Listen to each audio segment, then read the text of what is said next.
Anjana model high স্কুলে বৃক্ষরোপণ ও মতবিনিময় সভা 2025 অনুষ্ঠিত। Mohammad Hafizur Rahman, staff reporter.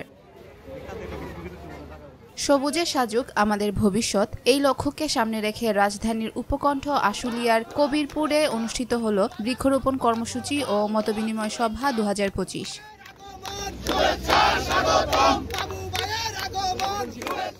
রবিবার সকাল 10টায় অঞ্জনা মডেল হাই স্কুল প্রাঙ্গণে আয়োজিত এই অনুষ্ঠানে স্কুলের সাবেক ম্যানেজিং কমিটির সভাপতি গোলাম আহমেদ এর সভাপতিত্বে প্রধান অতিথি হিসেবে উপস্থিত ছিলেন বিএনপির কেন্দ্রীয় কমিটির সহপরিবার কল্যাণ বিষয়ক সম্পাদক ও ঢাকা 19 আসনের সাবেক সংসদ সদস্য ডক্টর দেওয়ান মোহাম্মদ সালাউদ্দিন বাবু। অনুষ্ঠানটির সঞ্চালনায় ছিলেন স্কুলের বর্তমান ম্যানেজিং কমিটির সভাপতি মোহাম্মদ আকবর আলী মোল্লা।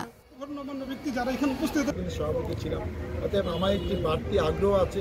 সবকিছু মিলিয়ে আমার পা পড়লো মানে এখানে একটা উন্নয়নের ছোঁয়া। বক্তারা বলেন, জলবায়ু পরিবর্তনের অভিঘাত মোকাবেলায় বৃক্ষরোপণ ও পরিবেশ সচেতনতা এখন সময়ের দাবি। আগামী প্রজন্মের জন্য একটি সবুজ বাসযোগ্য বাংলাদেশ গড়তে শিক্ষা প্রতিষ্ঠানগুলোকে হতে হবে অগ্রপথিক। অনুষ্ঠান শেষে ঢাকা 19 আসনের সাবেক সংসদ সদস্য ডক্টর দেওয়ান মোহাম্মদ সালাউদ্দিন বাবু ও অতিথিরা শিক্ষার্থীদের সঙ্গে নিয়ে স্কুল প্রাঙ্গণে বৃক্ষরোপণ করেন।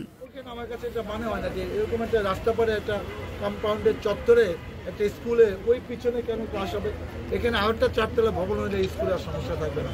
আর একটা অন্যতম দাবি করেছে এখানে ইন্টারমিডিয়েট সেকশন করার জন্য। এটা আমরা সুনির্দিষ্ট কমিটমেন্ট করি না। আমাদের ইচ্ছা আছে আগামী বছর বোর্ডের অনুমতি নিয়ে এখানে ফার্স্টে ভর্তি হওয়ার কাজটা আমাদের থাকবে।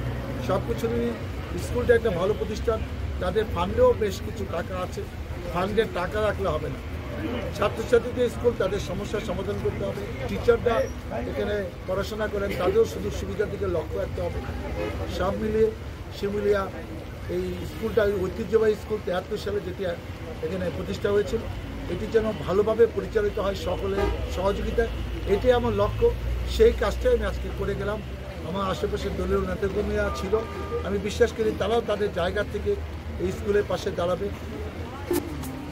সমষ্টিগতভাবে না ব্যক্তিগতভাবে অনেকে সাহায্য সহযোগিতা করবে, সেই কমিটমেন্ট আমাকে করেছে। সময় মতো গেলে আস্তে আস্তে দেখতে পাবেন।